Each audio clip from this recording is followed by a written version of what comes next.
Good evening, ladies and gentlemen. Welcome to tonight's special edition of HR Mentorship Learning Series. Happy Menopause Day. Today is International Menopause Day. It's not one of those days that is widely celebrated, but I think it's equally as important as any other day that we celebrate. And tonight, we have chosen a topic that is in alignment with the theme for today, the global theme for today. And our topic today is on inclusivity. Just a minute.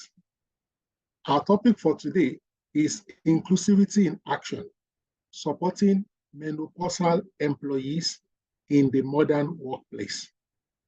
We'll be talking about menopause. Just to let us know, ladies and gentlemen, tonight will be more of conversation, discussion, experience sharing, techniques, strategies sharing. But we have a lead discussant tonight, and our lead discussant is Grace Uluwalola. She is the head of HR and also the Chief Operating Officer with Get Funded Africa. She'll be our lead discussant tonight. At any point tonight, feel free to either share your observations, your thoughts, your comments. All you need to do is to raise your hands and we will allow you to speak. Again, I repeat, at any time tonight. So you don't have to wait till an end. We expect today to be as interactive as can be. And for those of us, for one reason or the other, maybe you are in a place that may not be conducive for you to speak, or you refer to sending your chat, you can also use the chat box. To lead us in the conversation tonight, I would like to welcome again my friend, my sister, my colleague, Grace Uluwalola. You have the floor, please. Good evening, everybody. Good evening, Uncle Yemi. Boss. Thank you very much, everyone, for joining today. And happy International Menopause Day. What a day to actually greet people. But I think it's one of those things, it's become important. Proud to now, nobody talks about it. Even within the household, there's some things you don't discuss. Or if we can't wish it away, we can't say, no, it doesn't involve me, it doesn't concern me. So for those who are here tonight already, thank you for joining. And for those who maybe because they're in transit can't join, I believe you'll be watching after this time. And I hope we'll be able to learn together. We're not, it's not a teaching, it's not, it's a discussion. And the reason why, okay, maybe I'll be doing so many talks before we'll be asking questions and then Yemi and I will be talking and then sharing is because, okay, maybe because I'm a woman and some experiences here and there. So let's go. I'll start with this. So 2 years ago, my birthday is October 3rd, by the way. So 2 years ago, that was when I clocked 50. Everybody asked me, what do you want to do for your birthday? And I'm like, I don't want to do anything.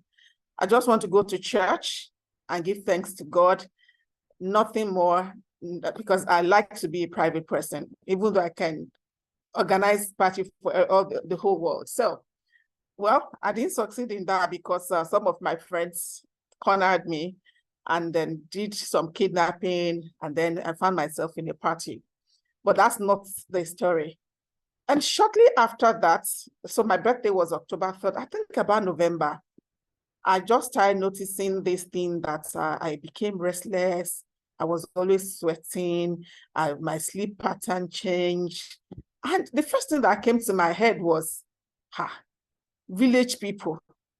Because I thought, if I had done party for my birthday, I would have thought, maybe because of the party, I have gone to look for village people's trouble. But I didn't do a party. I didn't have a party. I didn't even really post my birthday. Yes, I did a photo shoot. I didn't post anything. So I was worried. And then I noticed my blood pressure was high. Everything was just going round and round. And I started going to hospitals. So the first hospital I went to, I was given some injections and some tablets. And I remember it was during the week. I even wanted them to actually admit me, but for whatever reason, I wasn't admitted. And I remember on Sunday, so I was still on the treatment on Sunday. I went for service in church. And during worship, I just noticed that I couldn't move my neck anymore. My neck was like engine that was knocking. It just wouldn't move, and I was worried. So I was taken to sick bay. I was given injection, and then I had to go to another hospital, a gynecologist this time. And then I remember the female gynecologist was just saying everything, this. And I was going to become experiments. You're going to do this test, including mental health, whatever. And, you know, in all of this, I was praying, I was worried. And then this happened in my former organization. So on a particular day, so my boss knew that, okay, I wasn't feeling well. I kept going to the hospital. And then one of the days, his wife called me and just said, oh, she heard I wasn't feeling well. And then she just asked me, what is the problem? What are the doctors saying? And I told her what I was going through, right? By this time, I didn't know what it was. It was more of what is affecting my health, you know, all those declarations. And then she said, oh, okay, I will be praying with you. I'll be praying for you. And some days later, my boss called me to his office and said, what's your fear? And I told him, I'm afraid that I don't get into cardiovascular anything, that's a stroke or anything. And he said, no, you're not going to get into that. And he said to me, what you're going through is the onset of menopause. And I just was like, wow. By this time, it didn't click in my head that by 50, I should be having this symptoms, right? But you know, that singular interaction with him that day was what helped me to understand what my body was saying and to be able to begin to take steps to manage whatever I was going through. So after he told me, oh, this is what you go through, this is what you go, my wife is going through the same thing. And so it was then I knew, okay, I'm not going to have a heart attack, I'm not going to have a stroke, but my age is just catching up with me, and I have to live and in understanding that this is what my age is saying. So I want to say that there's a song someone sang years ago. I don't know how long, but I know I've heard it. Adulthood, na scam. Unfortunately, the people who have been there before didn't tell us this is what you're going to go through. But you know, after everything, I started joining different groups. I started following people who talk about menopause. And it's for me to be able to live with it. Growing up, I think it was when I was in my 30s. So I had an older sister who was about 50. I used to think that, can you hear me? Yes, go on, ma'am. Go on. Okay. I used to think then that my sister didn't have, because she will have plenty of drugs in the house. This medication for this medication for this one, want something Imodium, something for something to ease out the excess water in the body, different medications. And I used to think then, where is the place of faith?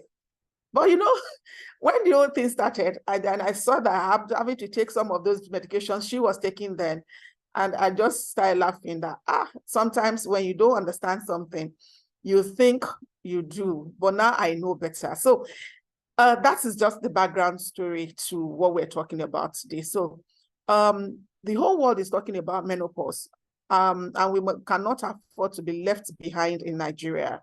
We are human resources practitioners, and one of the responsibilities that we bear is to ensure that everyone working with us are cared for, and that there's inclusivity in the workplace.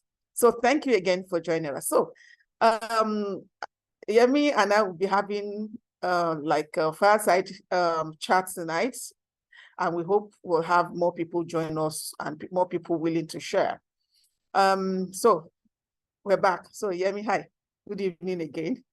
And, thank you for bringing me to this conversation. Yes, because you cannot say oh, because I'm a woman, I'm a man. So no, you are, thank God you're a boss in HR.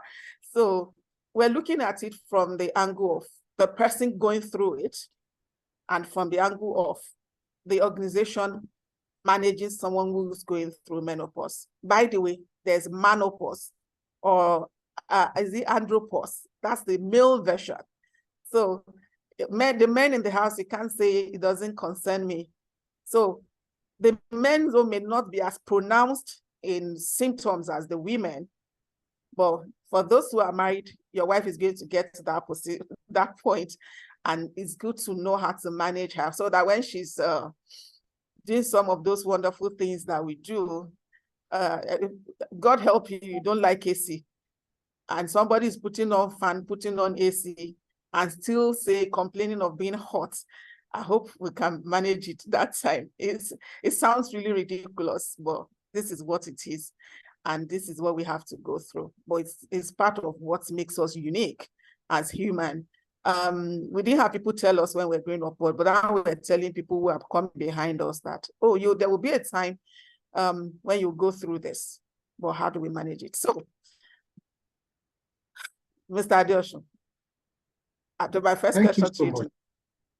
All right. Yeah. So what do you know about menopause as a man, as an HR person? Over to you. So first and foremost, I'll speak first as a man because I was first a man before I entered into HR. Even though the journey to manhood is continuous and we grow in maturity as we, move on in life.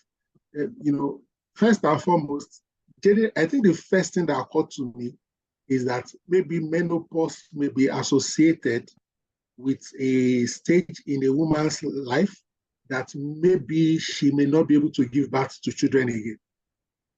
So much earlier in my life, what I associated menopause with was the cessation of, so to speak, biologically speaking, reproductive capability of a woman. And I really did not know, or I was not really aware that transitioning, when before menopause and the premenopause and menopause, it didn't occur to me that there could be associated inconvenience. Let me use that word for lack of a better. It could be change in mood, change in reaction, different symptoms could be associated with it. And also to backtrack, as a man too, when I was much younger, I have a sister. She's still alive. She's a lawyer. At least we were relatively close. And we didn't really necessarily know as a man now about, permit me to bring this in, even though we're talking about menopause, but this may be the beginning of it. Menstrual cycle. It's not something our mothers or our father will bring us into to say, oh, maybe your sister has started experiencing this, her mood may change or that. So we just have to put one and two together, or maybe I remember maybe the first time I saw a sanitary pad, I was like, what is this?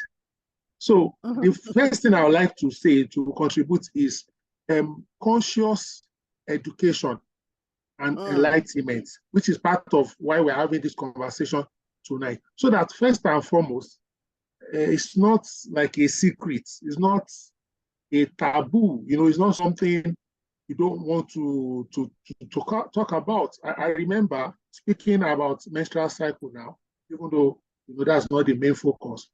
But we men still need to learn, especially men in HR. There are instances where a colleague, I remember where I work currently, a female colleague, less than 7 days of her resumption, she's also in HR incidentally, told me that, so to speak, that she had to close early or something. I said, why?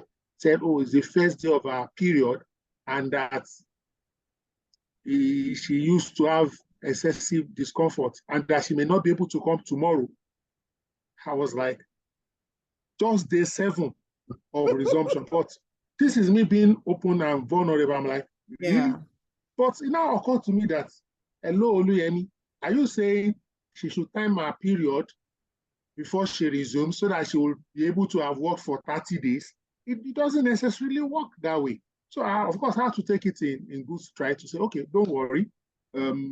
Whatever task, reassign it to either of your 2 colleagues. And if I need to help you in any way, just take time off and rest. Of course, because she was also new and she was conscious of trying to make a good impression, she took her laptop home.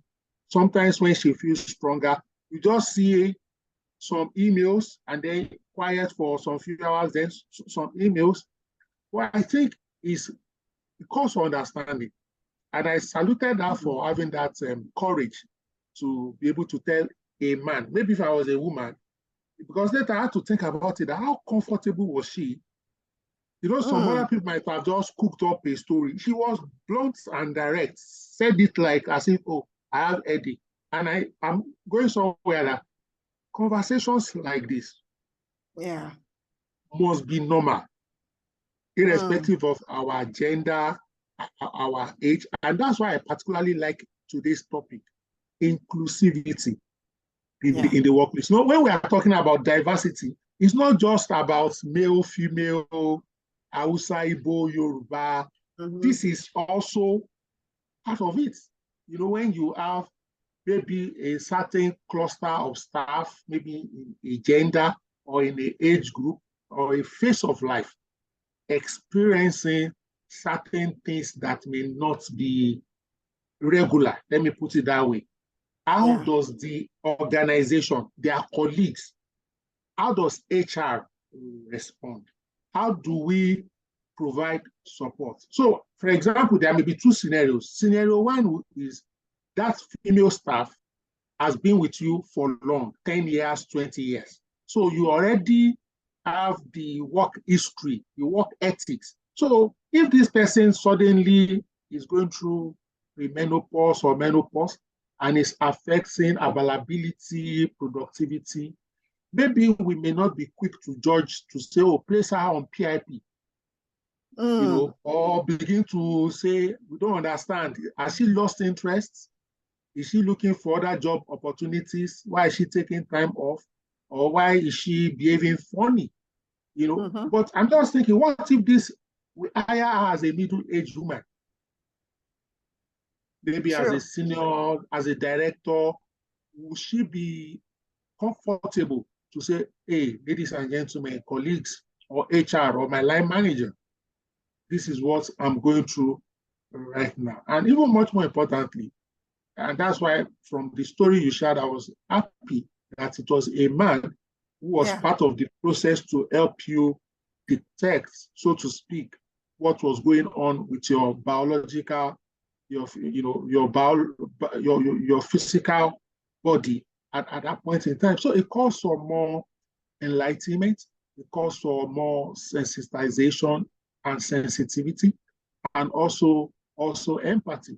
And I also like that approach that you mentioned, the fact that even if you're a man, what of if your wife? So the more aware you are, by the time your wife is entering that phase, if she's not there already, or your sibling, your cousin, or your female friends, you'll be there for them because you have a reasonable level of education, awareness, enlightenment. So that will be my first contribution to tonight. Again, thank you for bringing me into this. This won't be a natural topic that I will have occurred to be honest.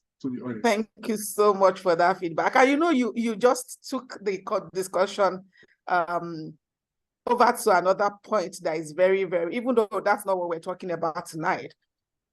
Something as small as menstruation, period. We didn't grow up learning to discuss it. It's very difficult to discuss it. So I'm in my perimenopausal stage already. I'm 52 already. I still don't see me going to talk about it or talk about it with a colleague, maybe my female colleague, but male colleague. But you know, from what you said, it's clear. This is what a woman will go through. I remember once I was discussing with someone and the person said, you know, most of the problems that women have are created by women, especially those in human resources. And I was like, why do you say that? He said, it is a woman HR that will say, maybe too, I have my period and I don't have issues. What is your problem? Or you're just being lazy. Or when the person is pregnant and the person is saying, oh, because of health condition, I have to be in this particular stage. And then people begin to think. And these are the things that we have to. So, and people who have fibroid, for example, those who have fibroid, they tend to bleed a lot. They have a lot of pain. And then they're in the office and you want them to get into the boardroom and speak Turanchi. No, it's going to be very difficult. And so thank you very much for the angle you brought to it, that people should be free to discuss it. People should be free to discuss it. I wished, and this is from what I'm even asking myself, okay, so I'm going through this. I've been working at my current job for 1.5 years. I don't think my bosses know. I still try to appear. I still try to do my best. I still try to appear. I still try to do my best. But there are times when I find it very, very difficult, especially for those times when I don't sleep well. I remember one day we were having staff meeting in the boardroom. And then, okay, maybe we'll get to the symptoms. One of the symptoms is hot flushes. And then, so the meeting was going on. My CCO was saying something. And then I was right in front of the air conditioner. And then the heat just went up, bam, the hot flash went, and I shook my head. So he caught me shaking my head and he said, oh, Grace, the work is too much for you. I know we are piling a lot of things on you, but we know you are capable. And I was telling him, oh, no, don't worry. I didn't, okay, it wasn't deliberate. I shook my head. I didn't even know, but when he caught me doing it, I was not like trying to tell him, no, it has nothing to do with you. But he thought I was shaking my head that they were going to give me a lot of work. And these are the things that we all go through. So thank you very much for that. So I'll quickly just go, this is not a training, but I'll just quickly go through something about the different symptoms of menopause. I think I can share, let me share my screen so at least we can go through it together. Okay. So let me share so that we can go through it together. Let's just see what the symptoms are. So bear with me, share screen, okay.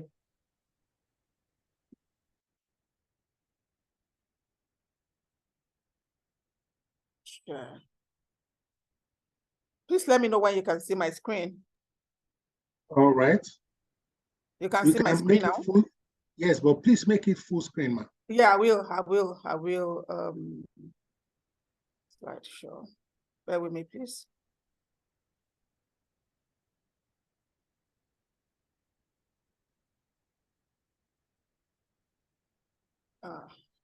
Bear with me from beginning.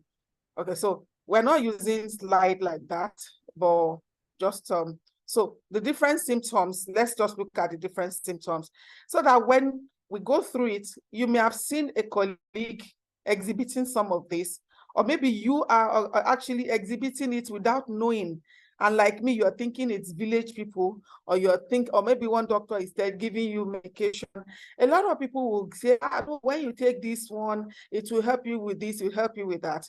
But the reality is, unfortunately, menopause is not curable. You live with this and you just adopt some lifestyle changes that will help. So let's look at some of the symptoms. Headache. This one, you get it in dozen or more than dozens. If you get it almost all the time. And so, and Yemi, I want to ask, do you think a person who has a lot of headache will be able to work very well, especially when maybe their work requires a lot of thinking, a lot of strategy, a lot of deadlines? Do you think a person who has headache will be able to meet up? It will be quite challenging. Quite It challenging. will be, yes. Meanwhile, these are some of the things that a person who's going through menopause might be going through. And it's a lot of factors contribute to the headache, because maybe you're not sleeping well, you're necessarily hot. In my house, they call me, what do they call me? They call me, they don't say exceptional, they just say abami. I don't know the English of abami, like a special person, but the negative way, you understand. And then weight gain. Sometimes for those people who always, when you see someone, see how you're adding weight, can't you go and reduce weight? That may be breaking somebody's heart, because the person is already struggling that, how come my figure 8 is becoming figure something else? And then you're adding salt to injury by saying, see how fat you've gone. But it's part of what the symptoms can be. Palpitations, heavy night sweats, when you're sweating, so you're not just having the hot flushes, you are actually sweating at night, and you can be sure that by the time you're turning, tossing here and there, and before you know it's morning. Breast enlargement and pain, and then skin, you have the dryness, the itching, the thinning, the tingling. Apart from the hot flashes that you are getting, the skin is dry. Before I was like, I used to glow a lot. What happened to my glowing? And I've not potted. But I decided the glow was going with the age. May God help us. So now I'm having to be deliberate about my skincare. I'm not there yet. Then the itching, you'll be like, but did I change soap? Did this happen? It's part of it. Joints, the soreness, the pain, the joint pains and everything, back pain also. Of course, the people who are going through menopause are prone to having UTI, urinary tract infection, because they always have incontinence problem. So before you know it, you want to pee and then you're peeing. So thank God in my office, graciously, I have my own toilet. I don't have to wait for anyone. You can just see me fly across. I'm talking to you, and then I have to pick the key and I fly across to get to the bathroom, because it's really like you have to do it if you don't want to begin to get something, something to your pants, then you have to quickly move. And then of course it might lead to anxiety, poor mobility, it might lead to depression. So, and that's why it is very important to provide support. Anxiety, poor memory, I can relate, honestly. Now, if I want to have a meeting with anyone and that meeting is something that I know I'll have to do something after, maybe there will be actions to be taken, actionable task and everything, I better have my writing pad with me or my laptop to type it, because as we are finishing the talk, I am forgetting sometimes. And sometimes I've cried because of this before, because it just breaks my heart.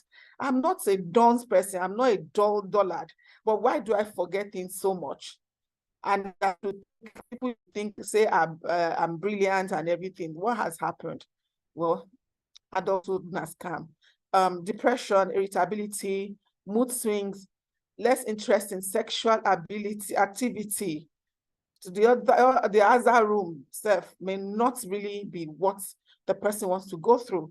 And then, of course, transitional menstruation, shorter or longer cycles, and bleeding in between periods, and of course, painful intercourse.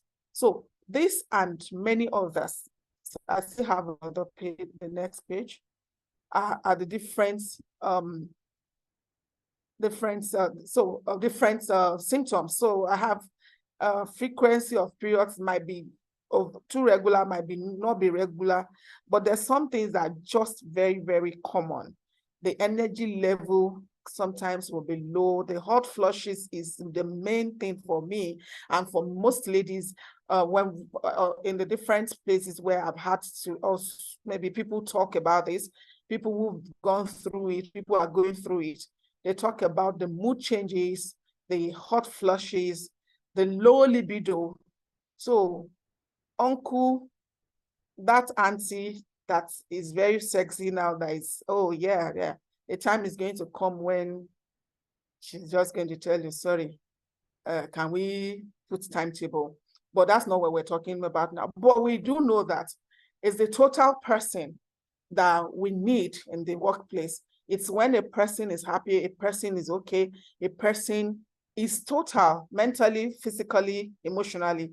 That's when they can work well in the workplace. That's when they can perform well. And so looking at all this, I'm going back to you again. Please, if anyone wants to volunteer to join in this discourse, we'll appreciate it so that I don't keep putting Oluyemi on the hot seat. But Oluyemi, I want to ask something now.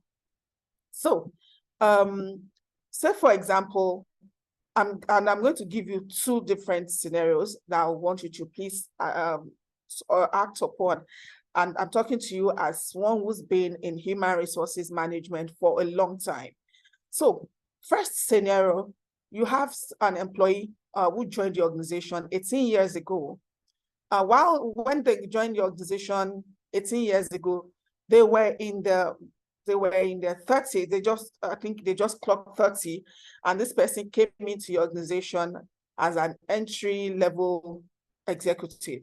But because of hard work, they have moved and then grown through the ranks, and now this person is your director of sales. But the past 18 months, you notice that their performance has not been as good as before. And now they're calling in sick more than before. And this is somebody that hardly in their 18 years, it could count on one finger how many times they've taken time off sick. But now the past 18 months, they've called in sick more. They're no longer as vibrant. And now, in fact, the CEO is complaining, and the board actually gave you a complaint as the head of human resources that this person actually forgot something that they were supposed to do. How will you handle this as the head of HR? That is one. Now, second question is, with all we are learning today, would you, if you have to hire, consider a 45-year-old lady who is well experienced, well read? Will you consider them for employment? Got you. Okay, thank you so much for actually putting me on the very hot seat, but I will respond, and we'll find a way around the response too. You know, there's the part of being completely honest and blunt, and there's also the part of being diplomatic. But thank God, this is a learning environment, and we are safe. You know, as HR, you know, first and foremost, most organizations, HR is not a one-man thing. You have maybe two people or three or four, and most of the time too, you also have a blend of gender in the HR thing. But you know, if you're not careful, even if you have a woman or women on your team, what if they are in their own younger days, maybe 25, 28? They may not necessarily be able to relate, except they've gone through proper training and sensitization. But one thing I would say is that, especially for someone that is well tenured, you know, 10, 15, 20 years, who have significantly invested, you know, into the commonwealth of the organization, one should cut them some slack. However, in cutting them some slack, you know, we know what today is for any organization in Nigeria with respect to the economy and the pressure on our resources, pressure on revenue, pressure on cost management. And then you know how we focus a lot now on performance management, on productivity. And they will say in football that you are only as good as yesterday's results. You know, and there could be a situation where a king that does not know Joseph is now the Pharaoh. You understand? But having said that, one thing that will be helpful is also if the woman under consideration is engaging. So, for example, I give you an example, a recent example of a woman less than 1 week had extra issue because she was open. there was no issue around it. And I've even made a mental note that maybe 2 times a month, some requests around this may come forward. But imagine she didn't see anything. She just calls in sick that day with one vague. I may begin to have ideas as to, has she gone for another interview? Maybe she's at final interview in another organization. So True. if this, or hopefully, if our organization allows for free, what's the word? I'm trying to look for that HR word. Openness, where people can comfortably say, this is my situation without being judged or mocked. If this senior HR person had maybe confided in me or in HR, and we know that, oh, there is a medical situation, then we'll be able to manage it. And managing it could even include, for example, if she's reporting straight to the CEO, does she want to, if he has the stomach or appetite for that, we'll find a way to let that person know. So some workarounds could be, you could attach another colleague to this person like a double. So anything you are doing, copy so person, or maybe you have a younger staff or a copper like a PSO, hire a copper, let him work with him or her, so desk diary management, those kind of things. Because we are aware, and we will now be able to work around it. But if we are not aware, and the onus also now lies on me as HR not to be hasty, to engage, look for a way to make her comfortable.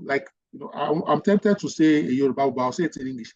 Press her tummy so that she can speak and say, this is the issue, or these are the issues. Okay. And then we can, because again, some other people who don't know what is happening can just say, you see, and they call themselves bosses. They are not leading by example, not knowing that there is a situation on ground. Sure. So that's why information helps, full disclosure helps, also putting a culture that is accommodating, so that people can express, so that if need be, can say, so, without giving details, is going through a phase or a medical situation, and she may take time or blah, blah, blah. Or this person has maybe more flexible work arrangements than the average employee, so that we can. But imagine maybe you are we are in a board meeting or a boardroom management meeting or and you have its flashes. Maybe we need to put on extra AC because of you. People can say, is this person normal at all? Not because maybe it's one person in 22 complaining that it is hot. I'm like, 19 people are like, are you for real? Yeah, let me come in there. For some time before I actually realized that, okay, before I start looking like the Ogbanje here, I'll be like, oh, it's hot in here. Oh, later when I discovered that people are beginning to suspect that, is this person okay? So when I start feeling that heat, I look around, is the AC on? Once I see that the AC is on, I just shut up and I just endure, because the next person might be cold already, and everybody knows that you come to Grace's office, they call me OG, you come to my office is naturally cold. And my office has always been cold, even before this experience. I always like very cold environment. So the AC will be on, and then I'll still be hot. But now I don't speak out anymore, so that I don't look abnormal. I just look, when I see that the AC is on, I just carry my face and I'm like, okay, we'll survive this. So that's just it. Yeah. So it's to be able to make our female colleagues more comfortable. And then based on what I know now and what I'm learning now, when you are creating maybe office accommodation, and with respect to conveniences, toilets, this may now be something to specially consider. So maybe, for example, you want to put 2-3 matured women in the same office space, so that they may be more and I don't want to, this not being discriminatory. So if you cannot, for example, you say you have the privilege of having a toilet to yourself. Some Yes. organizations may not have that kind of luxury, but Yeah. maybe you can have a toilet to a room that takes 4 people, and you can put these 4 people together, not because of their rank or grade or anything, but because of Just to cater for them. cater for them. But it takes sensitization to also be able to do this, because some people can say, no, I'm the senior person, I should have access to this. But say, no, you are senior, but you are 32. These people, if we create this physical support for them, it will ease or lessen their burden, because they may have more need for more frequent um, use of convenience. They may also need to regulate their AC at certain temperature, and they'll be able to cope with each other because they are in that phase of life. Now, also things like wellness programs, sometimes when we do wellness programs, you tend to focus on the average. What do I mean by the average? You tend to do for something that will appeal to almost everybody in the organization. So, but sometimes you may also need to do programs. It may not be for all employees. It may be just 10% of the employees, and you do a special webinar for them. You can arrange with your HMO, for example, to say, speak on maybe menopause. How do you manage it? Also, people in this category may also be encouraged to use employee assistance programs so that they can share their concerns with qualified medical professionals, get counseling, and so on and so forth. Now, to the other one, today already, sometimes hiring slightly older people as his own, depending on who is doing the hiring. In certain instances, maybe when you are looking for experience, but sometimes people are looking for experience, but they're also looking at vigor, vitality. So you sometimes think if somebody is very old, the person may be laid back, may not be agile physically, and so on and so forth. So I think it's more or less a function of the role. There are some roles you need extremely matured people in terms of quality experience.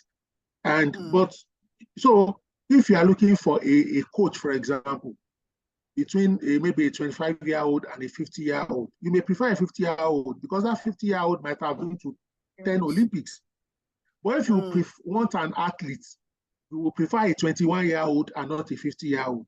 So I think it is for us as an organization to be able to know what two roles will people in this age bracket serve us well, and what other roles will people in this other bracket serve us well. And there's hardly any organization that will not have bucket of roles to fit the outliers. Okay, so but again, you now need to balance your recruitment. So if I hire 30 new people in a year, I'm not going to hire 25 above 50. But can I hire 1 or 2? Absolutely. Sure. Because you need, especially if your clientele also have people in that generation, you will need their wisdom in developing your products and in developing your user UATs, in testing, in feedback management, and so on and so forth. And to a large extent, wisdom also comes with age, and maturity also comes with it, especially people who have quality professional experience. Thank you. Thank you. Wow, I'm enjoying this. Really, I'm really, really enjoying this. Okay, Estos, your hand is up. Okay, let me quickly share an experience of something that happened last year. So when we got into last year, 2022, I was clear about what I wanted. I wanted to change my job, and I wanted to go into the tech space. So a mentor, some of us here will know, GT is his name, introduced me, recommended me to a particular tech organization. So they needed head of HR. I applied, and I spoke with the CEO of the organization. It was just about 5 minutes call, and right during that call, I knew I was not going to get the job. because he asked me the question, how old are you, if you don't mind me asking? And I told him, oh, this is my age. And he said, okay. And he said, do you see yourself working with the younger generation? Because almost everybody in the organization, they're younger, they have Gen Z and millennials. And I was like, oh yeah, that's even what I wanted. I really, really look forward to working with that. And he said, okay, I wish you the very best, and I pray God gives you your desire. And that was the end of the call. So when that happened, I was like, this guy just, and he said he was going to get back to me. Of course, 2 weeks later on LinkedIn, I saw him introducing the new head of HR. It pained me small, but the following, about less than a month later, I got a brief for my current job and I started interviewing. So, and my first interview went, I didn't even take it seriously, actually. And then when I resumed, I now asked, and one of the days I asked the first person that I did my first interview, I asked her, what did you see that made you to put me through to the next interview? And she said, I saw your maturity and I knew we needed a matured person within the system. Guess what happened early this year? So we had a program and one of our partners had come from China. So we came back to Lagos and we went to this place she had just said she wanted to meet some startups. And then so we went together. And as soon as we entered there, the gentleman that didn't give me the job was the first person I saw. So another partner that came from the UK was introducing me and said, oh, meet Grace. She's doing fantastically well at Get Funded. And he greeted me and I said, I know you. And he was like, we've not met. I said, we've met. You interviewed me last year, but you didn't give me a job because you thought I was too old. And everybody started laughing. Everybody started laughing. And he said, no, we were all over the place. We're just growing. I needed something else. So it has nothing to do with it. I said, no, it was a good thing you didn't take me, because at least I got something better. And throughout the night, we were just talking about that experience. At the point, he was sharing some of the experiences, and I was telling him, okay, I think you should do it this way. I think you should do it. And that explains what you just said, that it depends on what the need is per time. But we have to be deliberate so that we don't begin to think, they have said that ladies who are about 45 years, because that's usually when they start. For some people, it starts earlier than 45. For some people, it starts as early. Mine didn't start until I clocked 50. But for some people, 45, they're already in their perimenopausal stage. So we have to be careful so that we don't begin to second guess and judge people that these senior citizens, like some people want to call them, these senior citizens, before they will now come and they will not be active, or they will not be, it's not a sickness. See, I am still the person that will be on my feet from morning till night. Everybody in the office know when we are having something, when we have to do, I still do my work. I might now get back home after work and I'm almost useless to myself and the old generation around me. But I will still, because I believe I have very strong work ethic. So I'll still do what I have to do at work. But I think we have to be careful so that we don't begin to second guess people, or so that we don't begin to take biased decisions, especially in the area of recruitment. And you said something about, okay, when we are trying to make them comfortable, I think we have to also be careful how we go about it so that we don't begin this segmentation or segregation doesn't become too obvious, that it look like, they kept that place for some people because of, you understand, in a way that though we are communicating this, we're not communicating it also. I hope you get my point. Someone's hand was up earlier. I don't know if the person is still... It's no longer on the call. If he comes back. He dropped off. Okay, yes. I'm sure she will come back. Right, so thank you for that feedback. I still have other questions, but before I ask another question, does anybody here have any question they want to ask? Is there anything you want to add? Maybe like a contribution to this, or maybe there's something you just want us to clear. Like we said earlier, this is not a teaching. This is not 10 steps on how to manage. No, this is us discussing as human resources professionals the things that people shy away from, but is a reality in the workplace, so that we're better positioned to manage and support our workforce. So any question from anyone, please? Or maybe Yemi has a question. Not yet. Oh, okay, not yet. Does anyone have Any any question or contribution or experience Exactly. sharing? Maybe a situation you managed at work or something that happened to you or someone you're close to.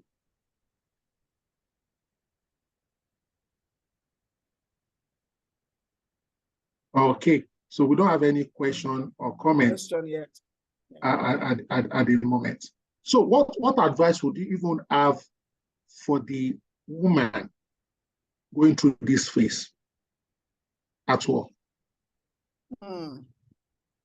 For me, it would be a case of, okay, Eki is here. Should I answer that question? We should take Eki first. Let's take Eki so that network doesn't take him out. Okay, Eki, the floor, okay, you have the floor. Okay. Good evening, everybody. Good evening. Okay. I'm actually going to share some tips that have worked for me. Thank you. I look at my body type and I also ask people that are in my kind of age bracket. I'm not yet 50, but some of us start experiencing the premenopause earlier than 50. So you have to prepare yourself. You also have to read up a lot of things, and then you have to be intentional about your exercise regime. It helps. Sure. Because I used to be very anxious, overly anxious.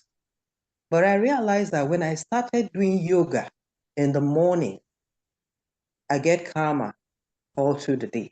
I handle, then also the part that you forget things.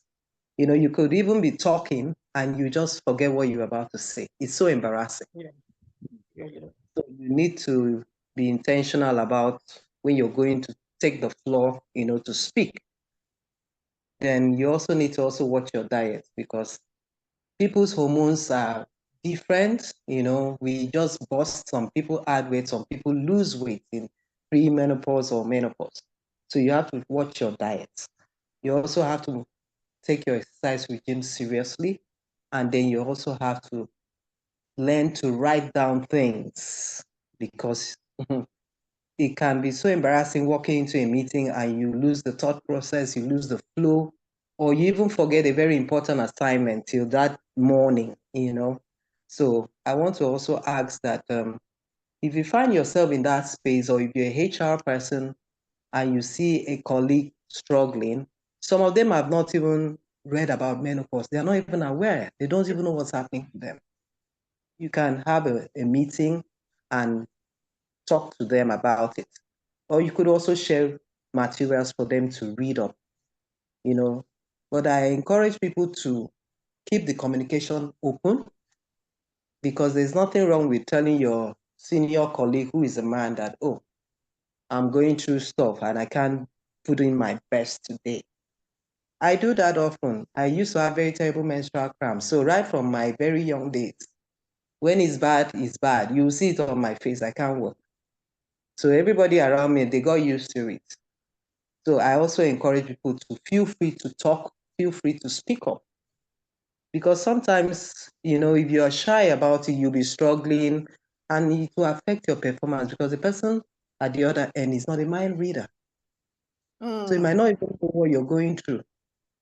And, we're all very busy in all the fairs, so we might not even notice. So please, let people learn to speak up. Let people learn to speak up.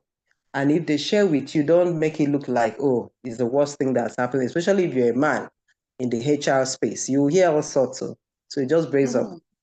Yeah, if it's a woman will, at least she will understand, but a man will like, wow, such effrontery, but it happens. We're women. Yeah. So that's my comment. Thank you so much for that contribution. You just hit it on the head. I need to learn about yoga. That's one thing I'm not doing. I think I don't know how to do it, but maybe I'll look for videos on how to do yoga. But I've been doing exercises. I've changed my eating pattern. I do a lot of fruits now. I do a lot of fruits.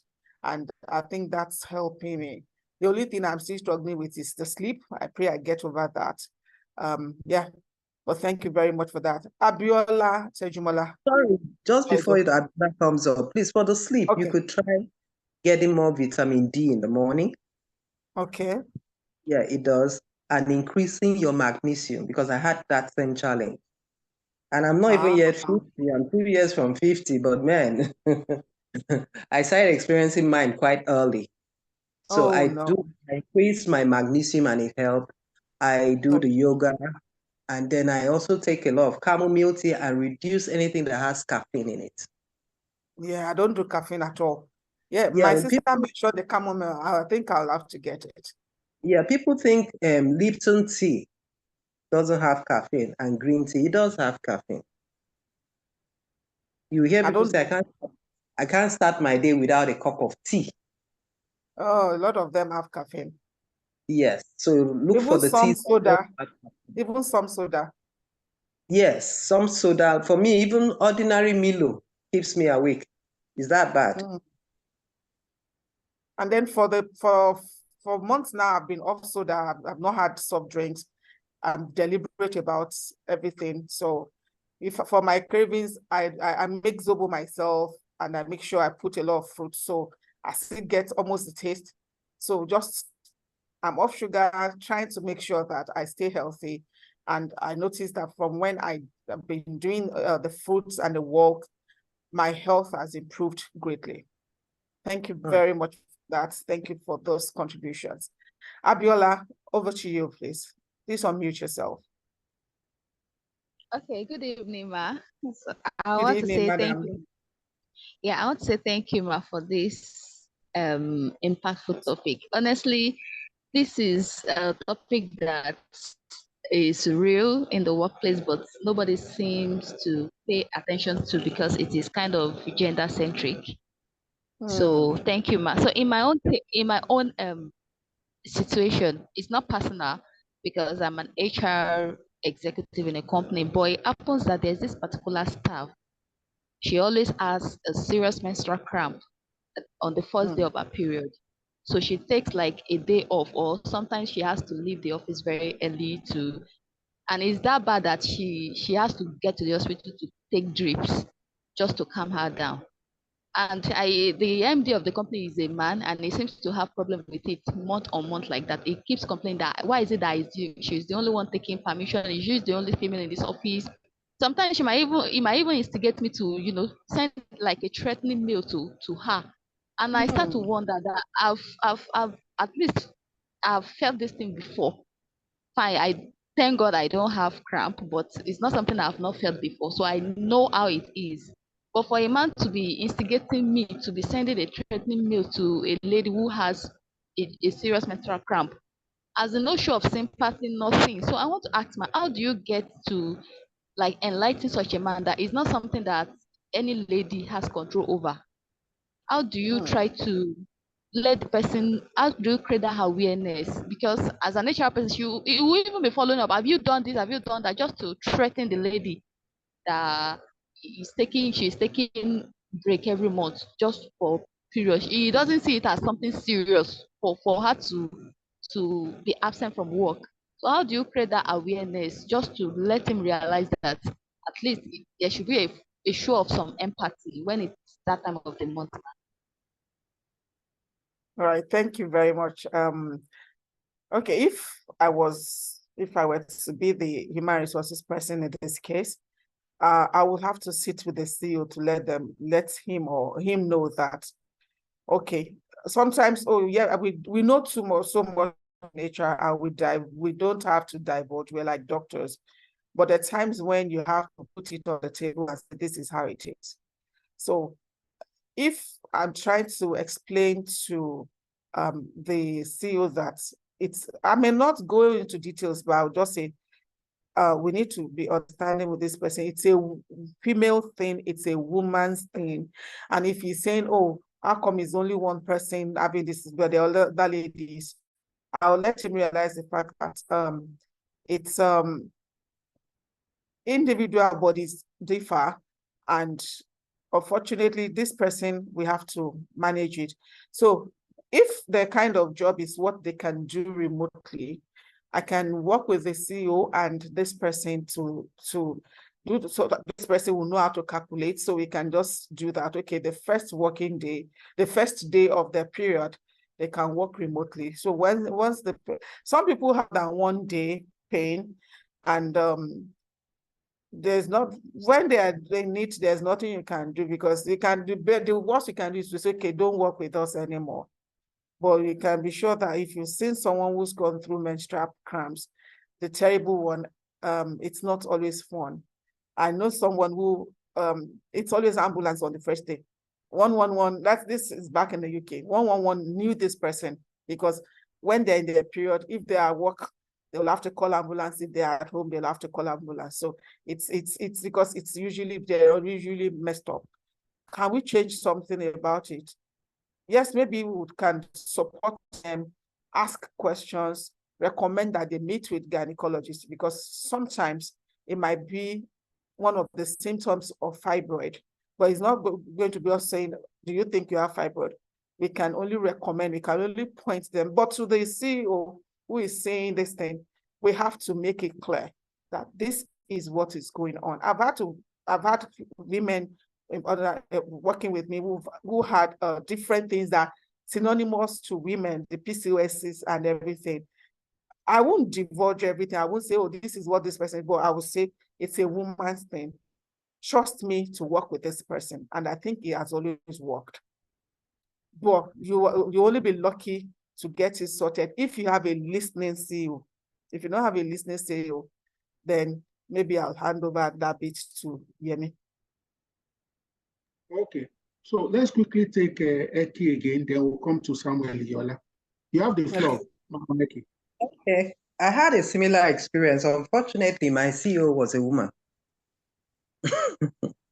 And she couldn't understand because she has never really had somebody in that space with painful menstruation. And this person was a very young lady, very young. I think she was about 21. Very young, fresh from school. So it's not, I don't even think it was even then, fibroid wasn't even popular. But I had to sit her down and let her understand that this is beyond the young woman's control. But she had a direct boss who was even more difficult. He had 2 women in his team. One was pregnant, and anytime she goes for antenatal is war. Then the young girl who has the menstrual cramp. So what I did was, one of those days during a knowledge sharing session, I decided to talk about the woman health. Thank you. Yes, the men were there, everybody, and we talked about it. And the women were happy because we didn't put anybody on the spot, but we had to look for a way to get the men to understand that these things happen. It doesn't mean because it doesn't happen to your daughter or your spouse, then that means other women are the same. No. So I had to do that. So you need to engage your CEO, the head of department. For me, I'm always very blunt. I call it what it is. I say she has menstrual cramps and she can't make it to work.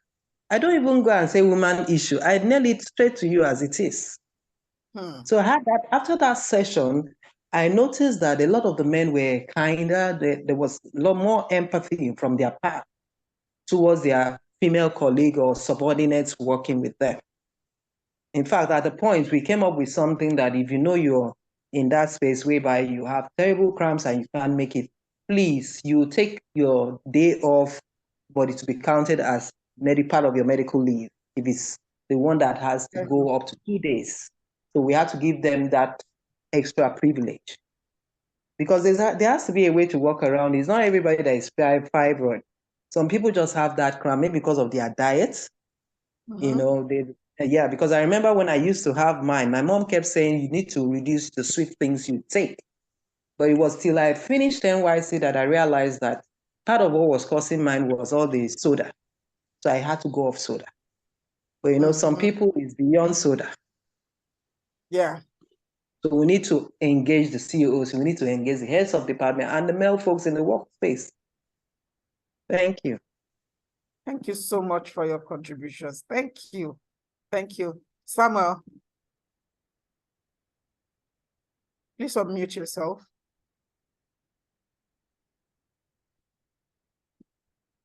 Samuel, your hand is up.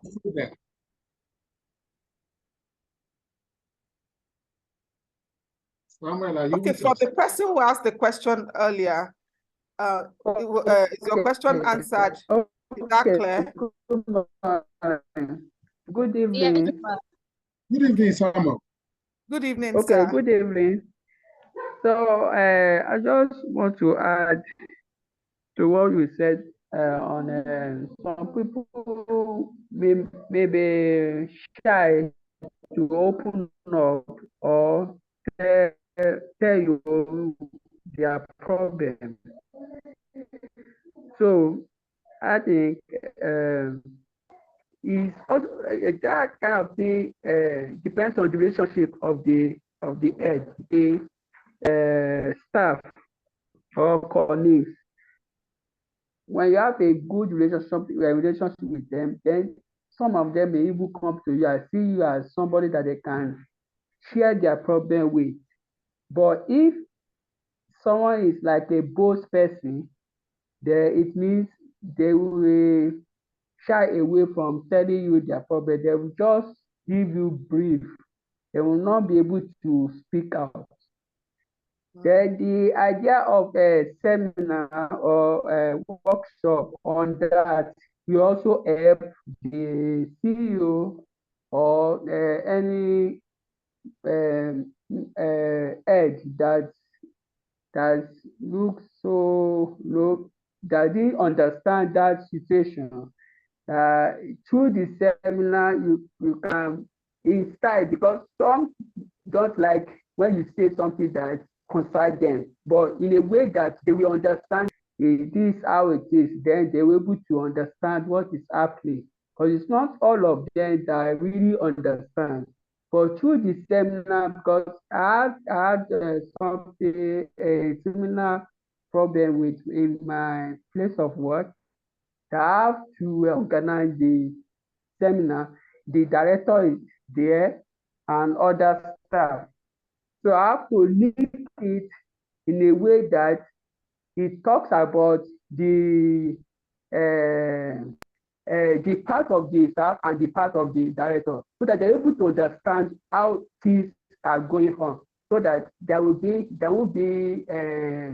it will turn to a challenge to that HR or the head of the organization. So that's what I want to say. Thank you very much for that contribution. Thank you very much. So then the second one, sorry. Okay. Another thing that I have a sister. When she was very young, so she has what we call menstrual pain. So that's when I discovered sugar is part of what causes menstrual pain. Intake, sugar intake, either through mineral or drinking any other sugary thing. So it also leads to, most ladies doesn't know that sugar can also, so you can also know all those things. You can also advise them to check their sugar intake to reduce menstrual pain. Thank you. Thank you very much for that contribution. Awareness, creating a lot of awareness about this topic and discussing it in the, not shying away from discussing it in the workplace, and just making people aware that if this happens, this is how to manage this, either dysmenorrhea, that's menstrual cramps, or perimenopause or menopause, or even post-menopause. Just saying that we should create more awareness, and that's what we're doing. And I have Odeyemi to thank for this tonight, because we're having to do this, and I believe we're learning so much. Right. Odeyemi, do you have any question? No, I think we can wrap up now with maybe closing talk or comment, except any other person wants to contribute. Does anyone want to contribute before we round up? Time is really gone, and it's a working week. It's a working day tomorrow. So, but I've enjoyed myself. I've learned so much, and thank you very much for all the contributions today. Any contribution, any questions before we end in very soon?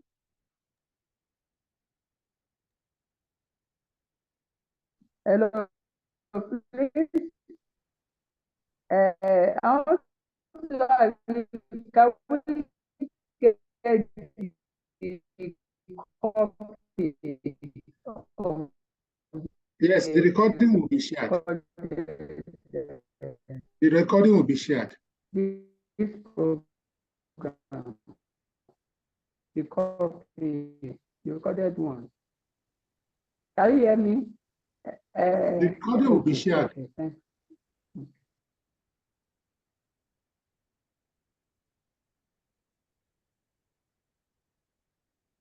All right. Thank you so much. All right.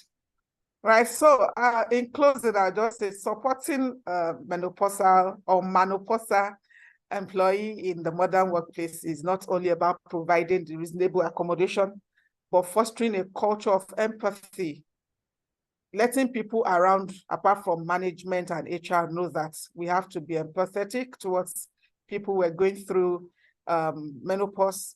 We have to be understanding, and the people actually also understanding the stage that it's not a disease, it's not something that is not the end. It's not like Grace thinking that it is the road to having stroke, but it is just what it is. And then, like they will say, this too shall pass, and then creating a culture of inclusivity, so that when we're doing those policies and we look at the segment of our staff, the number of staff, we look at the maybe when we're doing the analytics of with age and everything, we can know what to put in our policies to say, okay, we have baby boomers, maybe 10% of baby boomers, female, working with us. Let's begin to put XYZ in place for them, including the things that will promote wellness and everything. Let's just encourage that.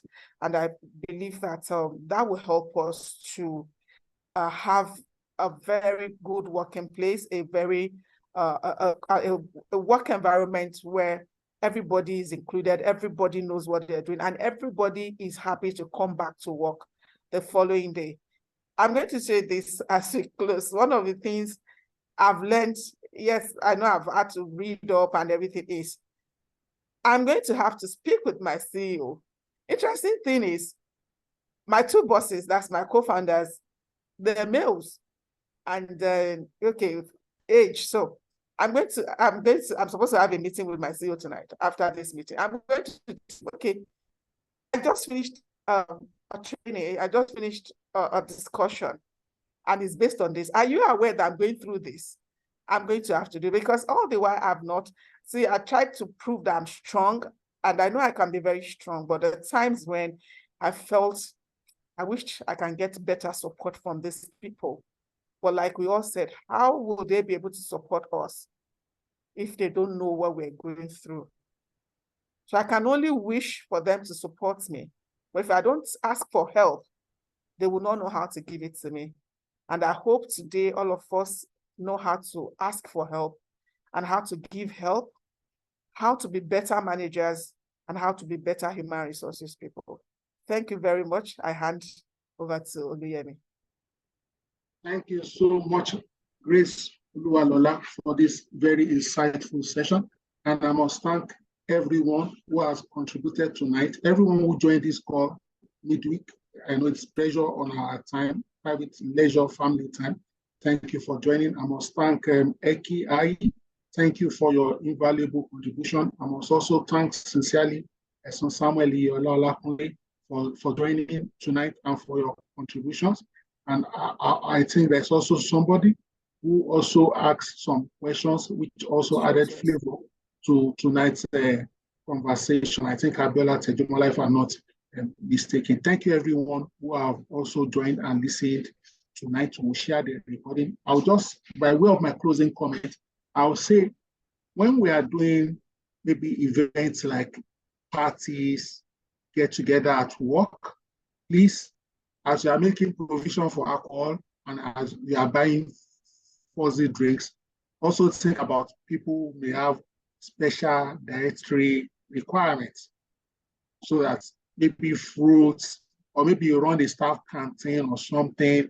And these are subtle things. You can even do a survey, how many people, so that you can know what to make provision for, so that they don't always feel left out, or you just see them abstaining. There may be things they can still take that you can make available and may not necessarily be as costly or more costly than the other entertainment you are trying to provide. This very lecture has been very enlightening for me. I'd like to say once again, happy International Menopause Day. Everyone aging right now, which includes all of us. Please let's continue to age gracefully. God bless us. Good night, everyone. See you soon. Good night. Good night.